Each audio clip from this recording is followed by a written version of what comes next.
नमस्कार दोस्तों, स्वागत है आपका हमारे यूट्यूब चैनल में। हम लोग मिडिएवल हिस्ट्री ऑफ इंडिया को डिस्कस कर रहे थे। मिडिएवल हिस्ट्री ऑफ इंडिया में हम लोगों ने दिल्ली सल्तनत, विजयनगर एम्पायर और मुगल एम्पायर को पूरी तरह से डिस्कस कर लिया है। दिल्ली सल्तनत के एमसीक्यूज को डिस्कस किया हम लोगों ने, उसके बाद विजयनगर एम्पायर को डिस्कस किया, और कल का वीडियो खत्म होने के बाद हमारा मुगल एम्पायर का थ्योरी जो है, थ्योरी का पार्ट बिल्कुल कंप्लीट हो चुका था। उसके बाद आज हम लोग मुगल एम्पायर से जुड़े हुए जितने भी एमसीक्यूज है उसको डिस्कस करेंगे, और कोशिश यही रहेगा कि एमसीक्यूज के थ्रू भी मुगल एम्पायर को दोबारा से रिवाइज कर लिया जाए।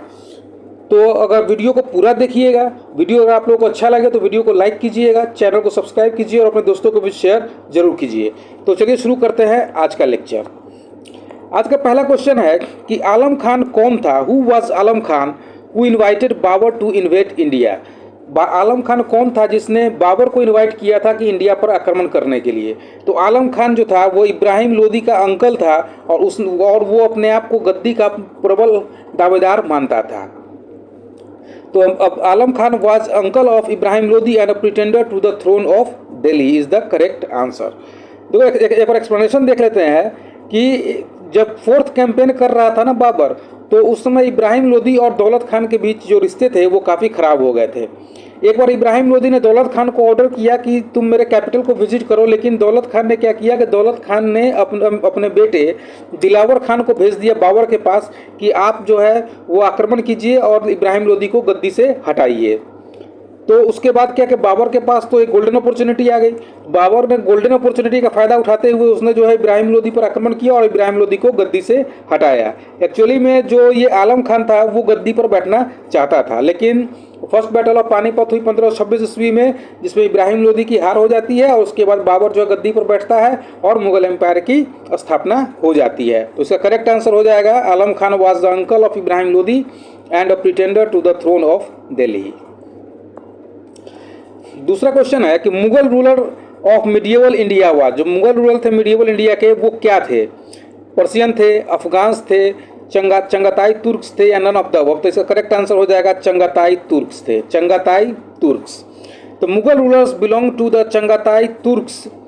His name was derived from second son of Genghis Khan who was the ruler of Central Asia and Turkistan. उसका नाम जो है वो गंगेज खान के सेकेंड बेटे से डिराइव किया गया था, जो रूलर था सेंट्रल एशिया का और तुर्किस्तान का। अब नेक्स्ट क्वेश्चन है, who among the following defeated Babur in the battle of Sar-e-Pul? Sar-e-Pul के बैटल में बाबर को किसने हराया था? तो हराया था शैबानी खान ने। शैबानी खान ने बाबर को हराया था बैटल ऑफ सरेपोल में। अच्छा, उज्बेक्स, अब इसका एक्सप्लेनेशन देखा तो उज्बेक्स जो थे, उज्बेक्स नॉर्थ में एक्सपेंड कर रहे थे, किसको हराकर? मंगोल्स को हराकर, और वेस्ट में बढ़ रहे थे किसको हराकर? तिमुरिड्स को हराकर। जब ये तिमूर ने जब taking advantage of the fighting in the house of Timur, Shaibani Khan ने देखा कि तिमूर जो है अपने घर में ही लड़ रहे हैं, तो उसने फरगना पर 1501 ईस्वी में आक्रमण कर दिया और बाबर को सरेपोल के युद्ध में उसे हरा दिया और समरकंद पर अपना जो है राज स्थापित कर लिया। बाबर भागता फिरा और 3 साल तक अफगानिस्तान के हिल्स में घूमता रहा और खुरासन के प्लेन्स में भी घूमता रहा। उसने कई बार यह कोशिश की कि समरकंद पर दोबारा से कब्जा कर लिया जाए, लेकिन हर बार उसे शैबानी खान के हाथों जो है हार का सामना करना पड़ा था। और ये याद रखिएगा, तुलगुमा टेक्निक्स जो है ये शैबानी खान के द्वारा यूज़ किया गया था बाबर को हराने में। Tulughma technique was used by Shaybani Khan to defeat Babur. The first battle of Panipat was fought between. The first battle of Panipat किसके बीच हुआ था? तो बाबर और इब्राहिम लोदी के बीच में फर्स्ट बैटल ऑफ पानीपत जो है वो हुआ था।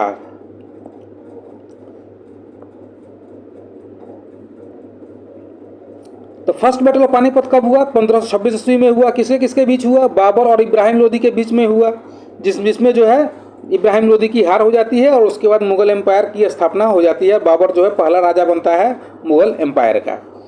बाबर ने क्या क्या यूज़ किया था ये इंपॉर्टेंट है। मिलिट्री टैक्टिक्स क्या क्या यूज़ किए थे वो, उसने gun powder, fire arms and field artillery का काफ़ी यूज़ किया था। देखो, युद्ध में इब्राहिम लोदी के पास ज़्यादा सेना थी, उसके बावजूद भी वो हार जाता है, क्योंकि उसके पास जो सेना थी वो कुशल भी नहीं थे, ना ही डिसिप्लिन्ड थे, जितने कि बाबर की सेना जो थी वो डिसिप्लिन्ड थी। As a result after victory in the battle the entire Delhi से लेके और आगरा तक का पूरा एरिया जो है उसके बाद जो है बाबर के कंट्रोल में आ जाता है। बाबर 1526 ईस्वी में अपने आप को इंडिया का राजा घोषित करता है और मुगल एम्पायर की स्थापना हो जाती है। बाबर ने जो वॉर टेक्निक्स यूज़ किए, वॉर टैक्टिक्स जो यूज़ किए, उसमें से इम्पोर्टेंट है तुलगुमा टेक्निक, ये उसने शैबानी खान से सीखा था।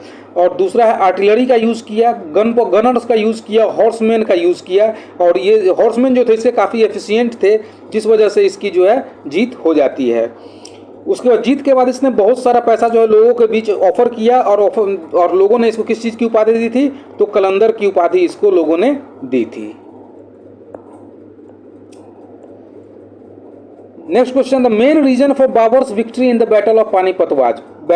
पानीपत के बैटल में बाबर की विक्ट्री का राज क्या था, तो वो था उसका skilled warfare. His skilled warfare जो था वो उसका मेन रीजन था जीत का।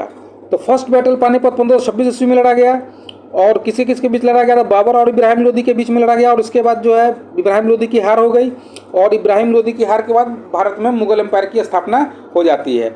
इस युद्ध के बाद बाबर ने कहा था कि इब्राहिम लोदी जो है वो इनएक्सपीरियंस्ड यंग मैन है, मतलब जिसके पास कोई एक्सपीरियंस नहीं है, उसे पता नहीं है कि कब आगे बढ़ना है, कब पीछे हटना है, कब जो है अपनी सेना को होल्ड करना है। इन सब बारे में उसने लिखा था अपने किताब में कि इब्राहिम लोदी के पास इन सब चीज़ का कोई भी नॉलेज नहीं था। तो इज स्किल्ड वॉरफेयर जो है वो करेक्ट आंसर हो जाएगा।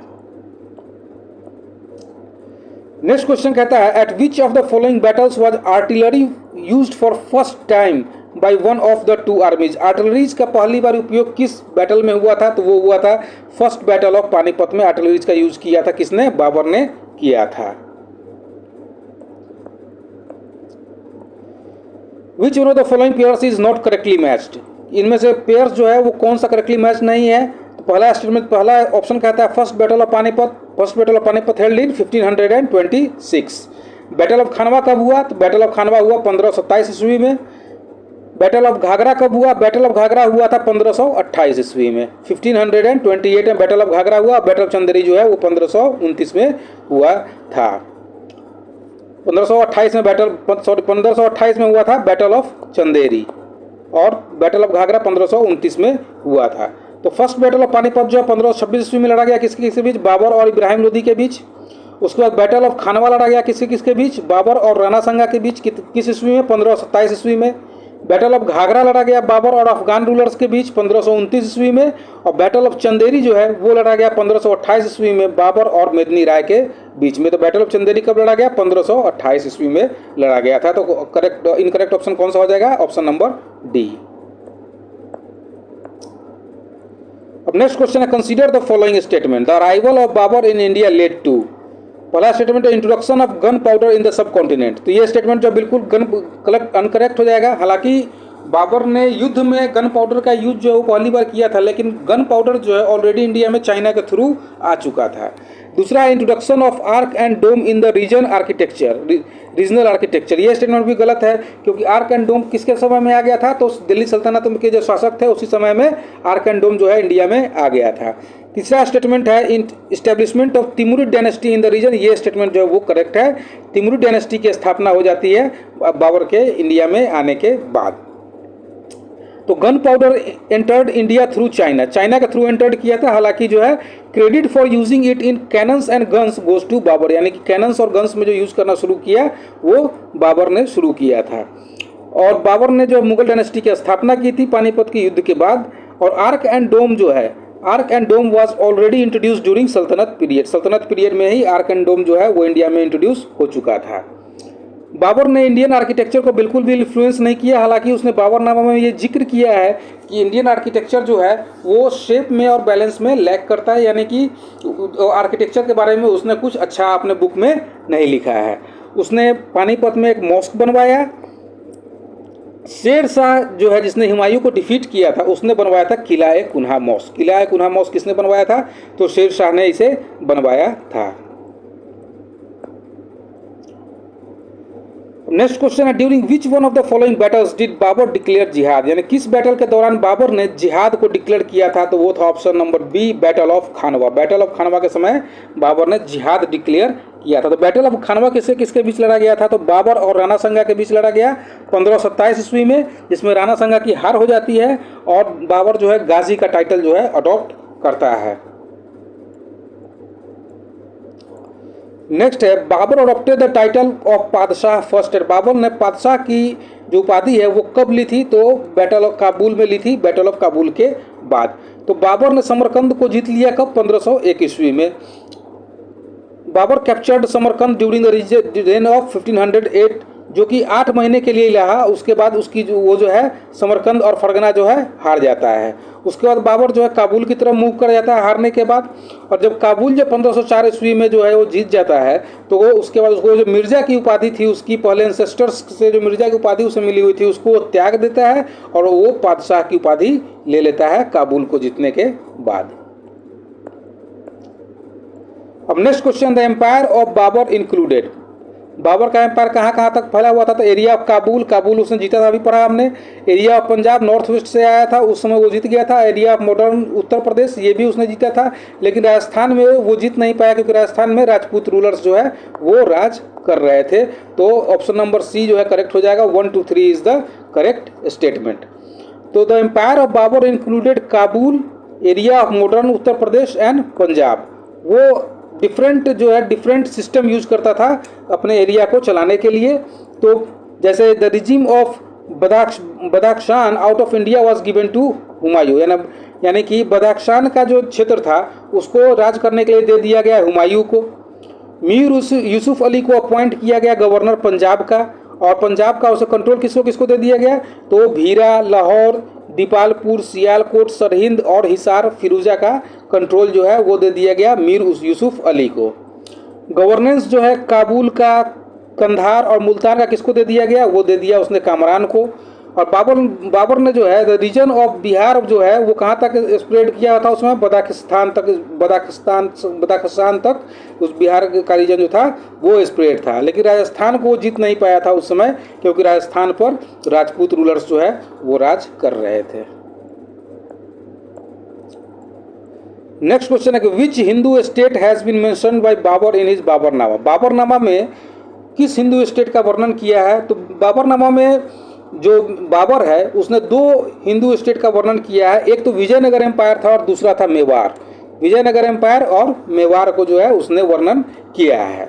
उसने लिखता है कि वेन वी वर इन काबुल राणा संगा हैड डिस्प्लेड हिज लॉयल्टी। मतलब जब वो काबुल में था तो राणा संगा ने उसके प्रति लॉयल्टी प्रेजेंट की और उसने कहा कि अगर वो दिल्ली की तरफ से आक्रमण करता है तो मैं आगरा की तरफ से आक्रमण करूंगा। ये बात उसने अपने बुक में लिखी है।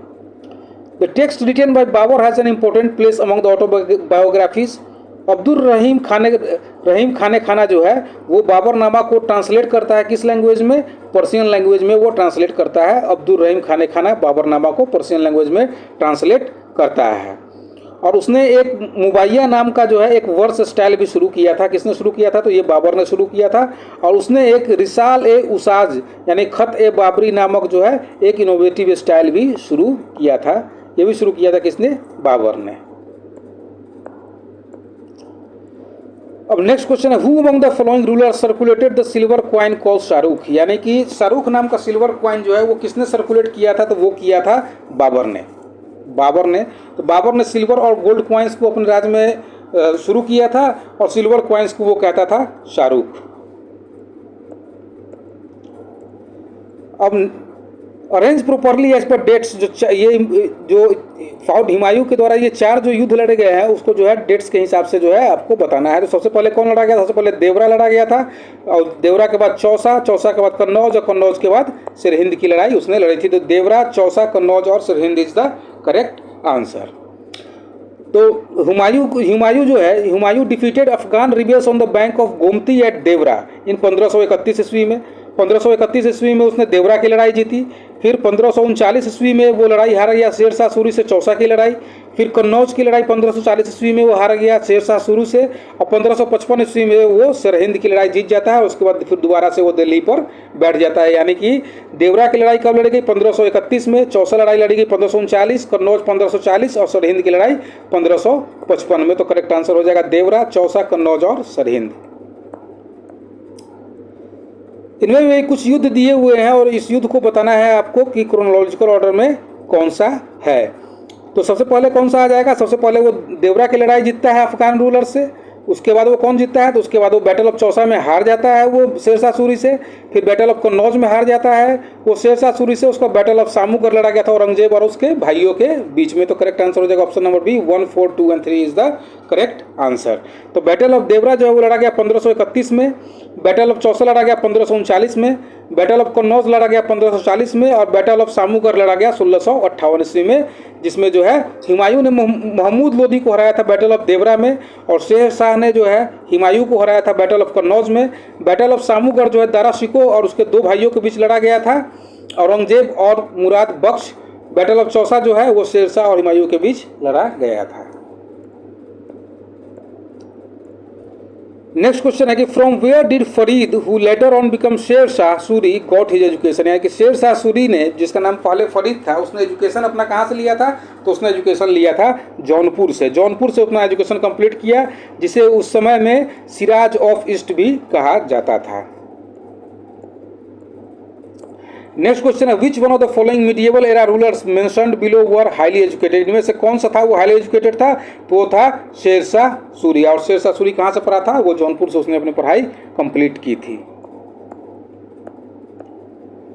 नेक्स्ट क्वेश्चन है who of the following rulers constructed a road from east Bengal to Peshawar called Sadak e आजम। तो सड़क ए आजम किस रोड को कहा था? ग्रैंड ट्रंक रोड को कहा जाता है सड़क ए आजम। और इसको जो है किसने बनवाया था? तो शेर शाह सूरी ने बनवाया था। अब देखते हैं which improvements among this done by Sher Shah Suri. शेर शाह सूरी के द्वारा इनमें से कौन सा इंप्रूवमेंट किया था? तो शेर शाह सूरी ने रेवेन्यू रिफॉर्म भी किया था, एडमिनिस्ट्रेटिव रिफॉर्म भी किया था, मिलिट्री रिफॉर्म भी किया था और करेंसी सिस्टम में रिफॉर्म भी किया था। तो सबसे पहले उसका रेवेन्यू रिफॉर्म देख लेते हैं। तो रेवेन्यू रिफॉर्म में वो क्या करता था? वो रैयतवारी सिस्टम को उस समय चलाता था। रैयतवारी सिस्टम में वो डायरेक्ट जो पीजेंट्स होते थे, पीजेंट्स डायरेक्ट टैक्स वो कलेक्ट किया करता था। और सबसे पहले वो क्या करता था कि लैंड कल्टिवेटेड है कि नहीं है, कल्टीवेशन योग्य है कि नहीं है, कितना फर्टाइल है, कितना उसमें इरिगेशन लगता है, पानी लगता है, ये सब देखने के बाद वो लैंड रेवेन्यू इस्तेमाल किया करता था। तो ये था उसका रेवेन्यू रिफॉर्म। दूसरा था एडमिनिस्ट्रेटिव रिफॉर्म में उसने क्या किया कि एडमिनिस्ट्रेटिव रिफॉर्म में उसका जो शासन था वो एक तरह से बिल्कुल सेंट्रलाइज था। तो सेंट्रलाइज शासन को संभालने के लिए उसने क्या किया? सबसे पहले उसने जो पूरा होल किंगडम था उसको 47 गवर्नमेंट में डिवाइड कर दिया। 47 गवर्नमेंट के डिवाइड करने के बाद उसने क्या किया?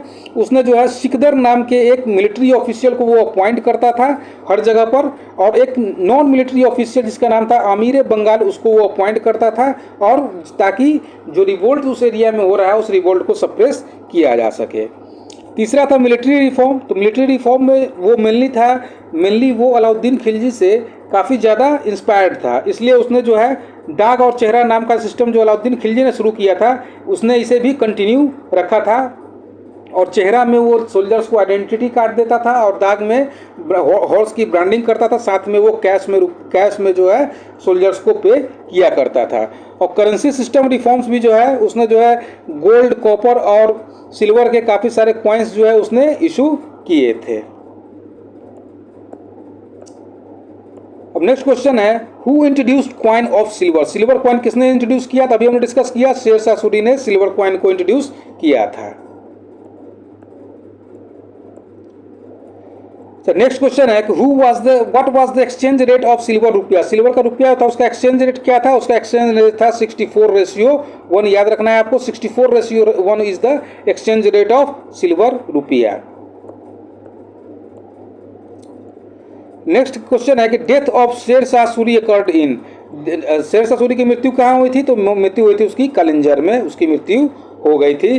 1545 ईस्वी में वो कलिंजर फोर्ट को राजपूत से आक्रमण करने के लिए गया था, लेकिन एक्चुअली राजपूत ने काफ़ी ज़्यादा जो है वो राजपूत ने रिसिस्ट किया उसके रिवोल्ट को। इसलिए उसने क्या किया कि उसने सोचा कि पूरे दीवार को बारूद से उड़ा देते हैं, जिसमें वो बहुत बहुत जो है जख्मी हो गया और जख्मी होने के बाद उसकी जो है मृत्यु हो जाती है।